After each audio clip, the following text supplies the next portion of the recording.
Good morning. I got my morning workout done and we're getting set up for today's big project. I haven't charged this pretty much since the first initial charge. This charger unit is supposed to be mounted inside your shed, your garage that has electricity, but my shed doesn't have electricity and I don't want to leave it outside, so right now it lives in my studio and I just bring it out like this when we want to charge. Eventually, when I get the new shed, I'm hoping to get electricity in one form or another in there, so then we can mount this in there and have it available. But that's neither here nor there. Today's big project, what we have to get done today, is we need to get the hive bodies out onto the apiary, so it's all set for me to bring the bees home tomorrow. There's a couple of different ways I could set this up, and I've got to text with my mentor and make sure I'm setting it up the right way. But other than that, that's what I've got the wagon for. We'll bring the hive pieces up from the basement where I had them for painting, and I'll talk you through some of them as we're getting set up. But I'm going to have a cup of tea first.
My wretched hives of scum and villainy.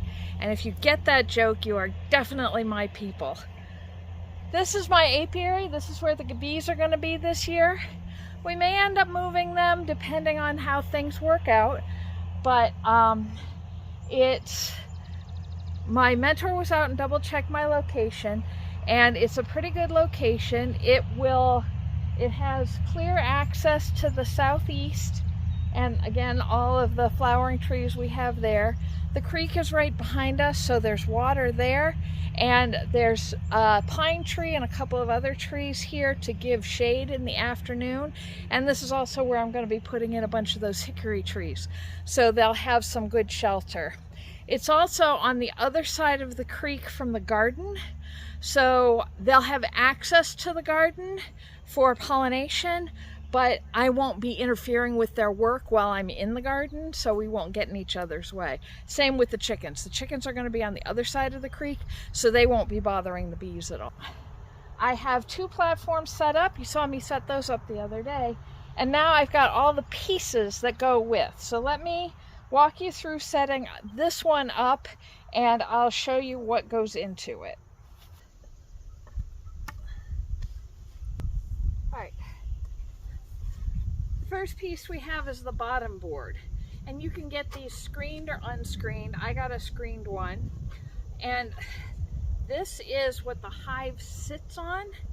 to get it up off the ground. Now obviously we're going to have it on the platform, but that little extra ventilation is good for the bees. So we're going to set this here. Now these ones have a slot.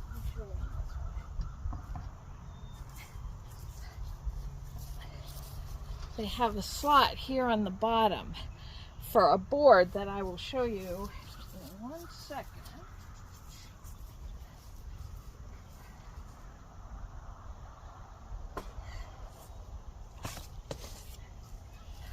So it's for these boards. And this is just a way of keeping an eye on the mite population in the hive. So what you would do is you'd slide this out, clean it off, coat it with a thin layer of vegetable oil, and put it in the hive for a couple of hours, and then pull it out, and you'll be able to see out of the droppings how many of them are mites. It's not a great test, but it's a way to just kind of start keeping an eye on it before you get into your testing. I don't know if these are supposed to be in from the start or not, so I'm going to put them in, and I'll ask my mentor tomorrow.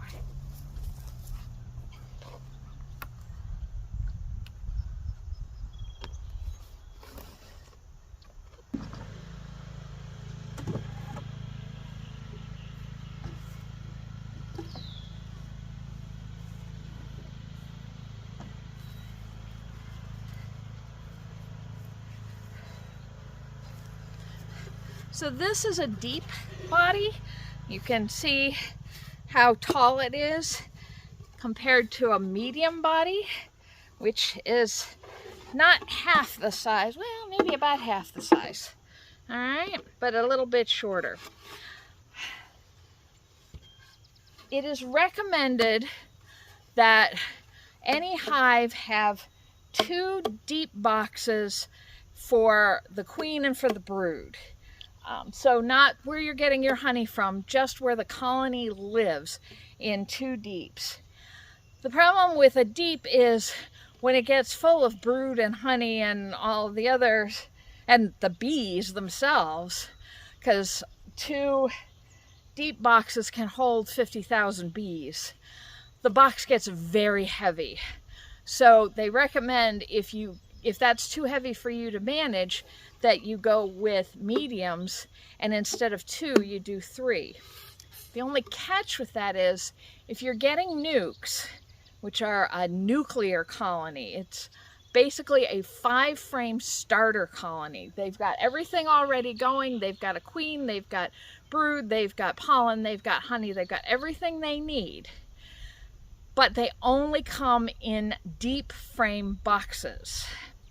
So if you wanted to use medium bodies, you can't do nukes. Well, I really wanted to do nukes for my first year, just because it gives you that little extra boost that this colony is already working together and knows what they're doing. So I got 1 deep hive for each, or 1 deep box for each hive, and then a bunch of mediums to go on top. And so instead of having 2 deeps, I'll have 1 deep and 2 mediums, which is going to give them a little more room than they need, but I'd rather have too much room than not enough. All right, so I'm going to put this deep on. And I think I put this backwards. Yes, because there's one other piece. Let me show you this one other piece. This little stick helps you control access into the hive. So you can face it so that it's got just this little slot open, so just a few bees at a time can go in and out. You can turn it this way so more can go in and out, and you could take it out altogether. I'm going to start with allowing just a few bees to come and go, just because it's a new hive getting established, and I don't want any other bees, wasps, anything like that getting in before the guards of the hive get built up to strength. So I did absolutely get this turned around, because you can see there's a space here and there's no space here. So these are backwards. So let me turn that around. I want the opening to face to the southeast, because that's where they're gonna see the sun first thing in the morning, and that's what's gonna activate them to get moving. So all my hives are gonna face that way.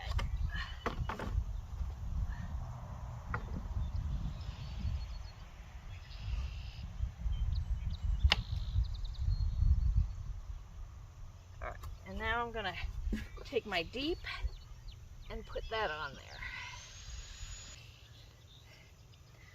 Now, for just getting my first hive in, this is all I need, this and the lid, because they're going to come in with 5 frames, and I'm going to add those 5 to 5 I'm going to put in here. Okay, let me do those right now.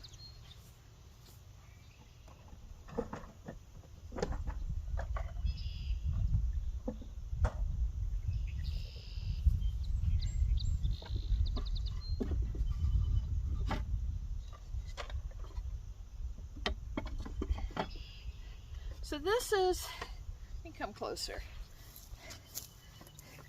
This is a frame and foundation.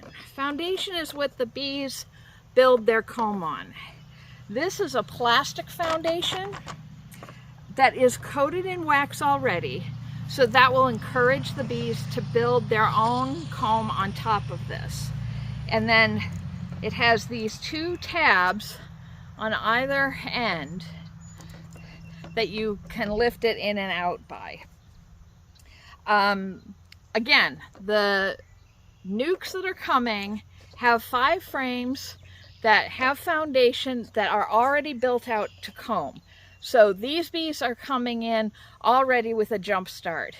If I was getting a package of bees, which is literally a little wire mesh box with a can of syrup in it and a bunch of bees in it, and I would be bringing that out to this hive, and I would basically just dump them all into this hive and put the lid on it and let them get to work.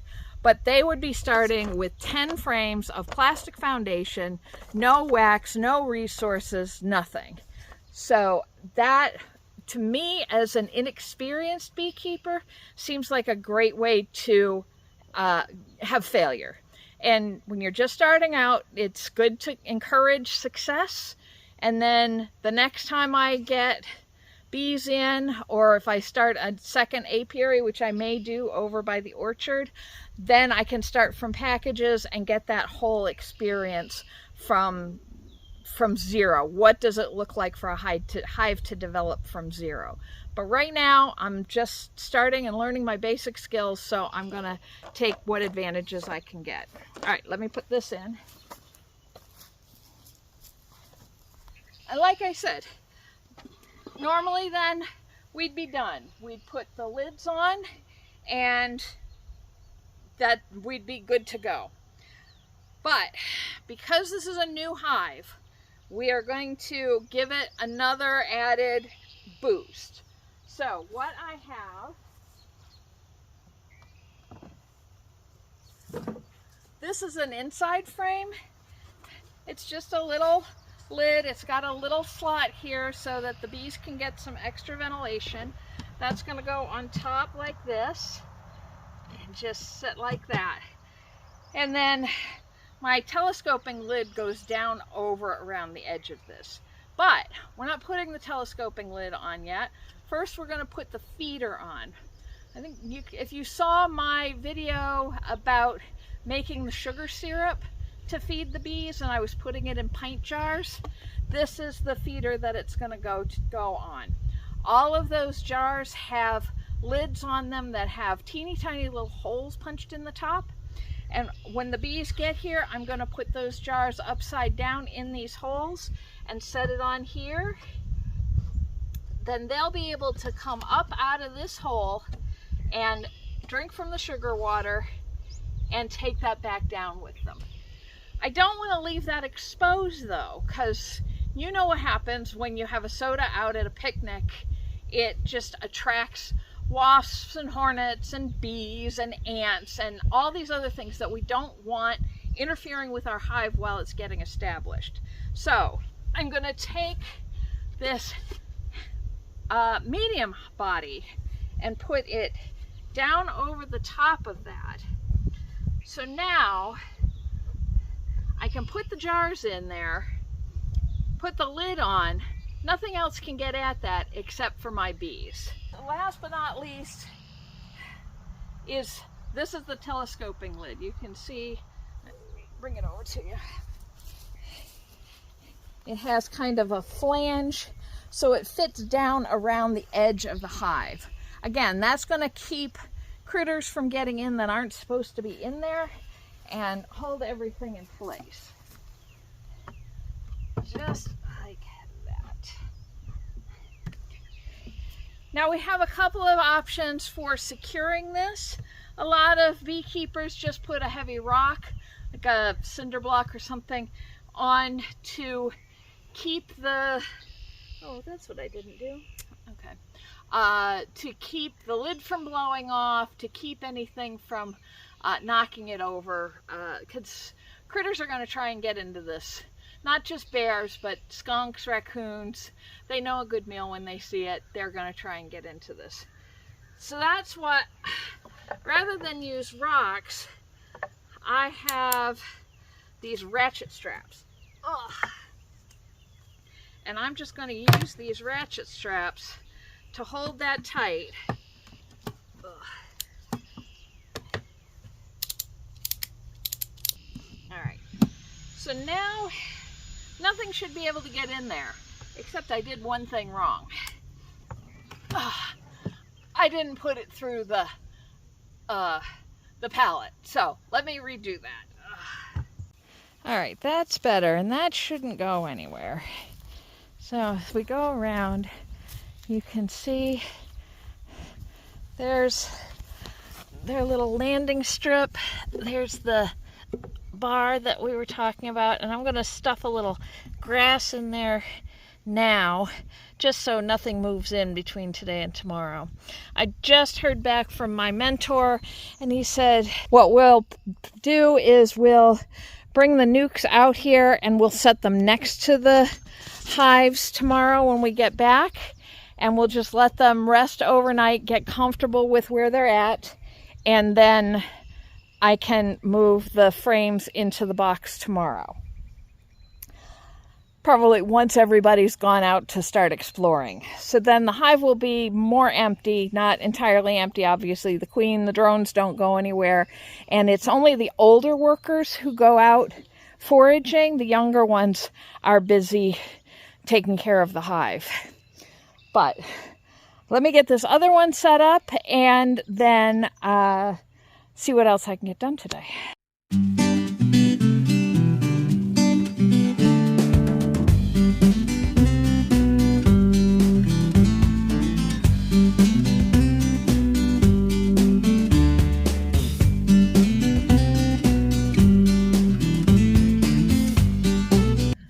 And that's that.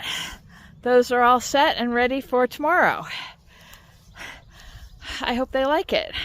I never did get around to decorating the boxes, so I may just order a bunch of like bumper stickers and waterproof stickers and put those all over it just to put some color on it. You want to keep the boxes white or light colors just because it helps the bees with heat regulation, especially if they're sitting out in the sun, then they can get overheated. When the hive starts getting too hot, you'll see a bunch of bees on the outside of the hive just beating their wings furiously to try and cool the hive down. But the hive wants to stay about 95 degrees inside to allow the larvae and the eggs in the larvae to develop properly. But we're not there yet. Bees come tomorrow. So that's all done. I have the syrup ready for tomorrow. I'm going to take the jars out tonight so they have time to warm up. We don't necessarily want them at refrigerator temperature. And then and then we just wait and see what happens tomorrow. I just got back from a trip into town. I had a chance to pick up some fermentation weights from a Facebook Marketplace post for only $10 for 4 weights. So that'll be fun later on in the season. I also picked up a couple of things from Home Depot.